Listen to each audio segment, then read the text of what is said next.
it into this leg side, and he's going to come into mid-wicket, and he's pushing Vinsaka around to square leg. It's all very delicate scientific stuff.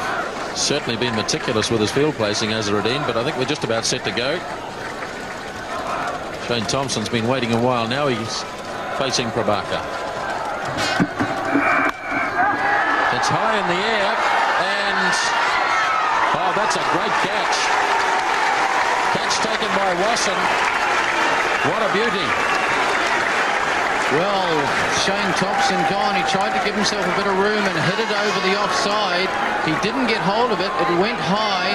Adil Wasson was weaving around all over the place underneath it. He didn't seem to have it properly lined up at all.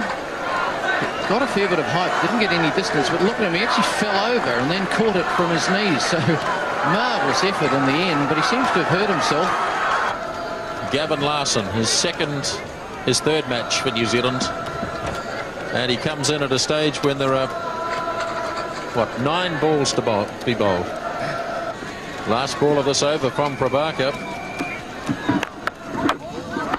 He's chopped it on. End of Larson, and the end of another New Zealand batsman.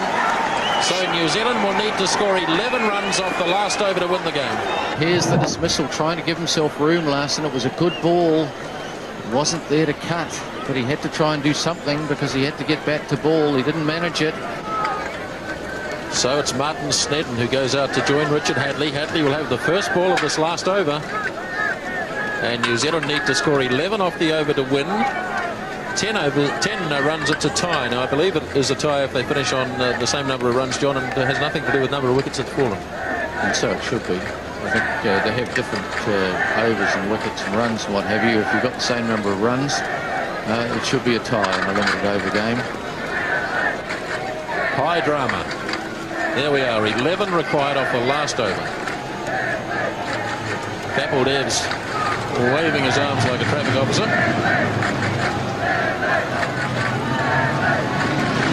First ball of the over. It's away down the third man. That's to the fence. Well, it went there all right. It went fine down the third man, and there was a gap there. It's pretty difficult to play a shot there, but Richard Hadlee got an edge. If you can get it there, it's ideal. Wait for the big hit. Got an edge through the slip region. There's no one down there. The third man is wide, and it raced across the turf. So 5 deliveries, 7 runs. Amazing finish. Kapil Dev to bowl the second ball of the last over. Hadlee again. Coming for a second. He'll have to scramble, and he does. Well, that's good running by Richard Hadlee. It wasn't a good throw. In the end, there was no real panic. But he had to make the decision, and it was a good one because, remember, New Zealand are 8 down. Hadlee lifts it. It's going to fall clear of any fieldsman. Away they go for the second run. 3 to win. Well, what a marvellous over from Richard Hadlee. 3 balls gone, and he's got 8 runs.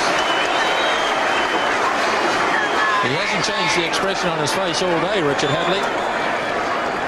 It's very sensible batting by Richard Hadlee. He's just finding the gaps and very sensible to lift that delivery over the top of the bowler. Kapil Dev wants the field in now.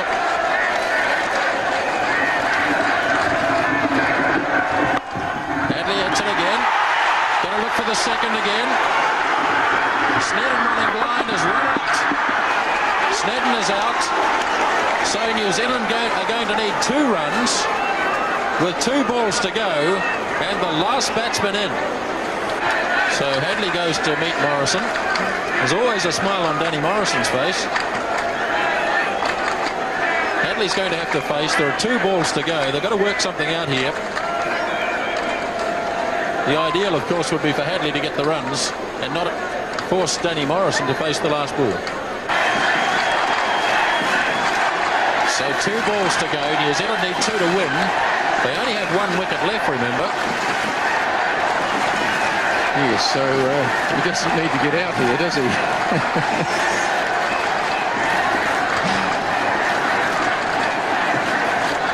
2 runs to win.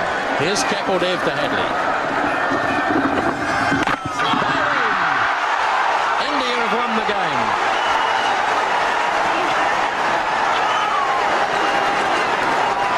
What a fantastic finish, and the Indians are absolutely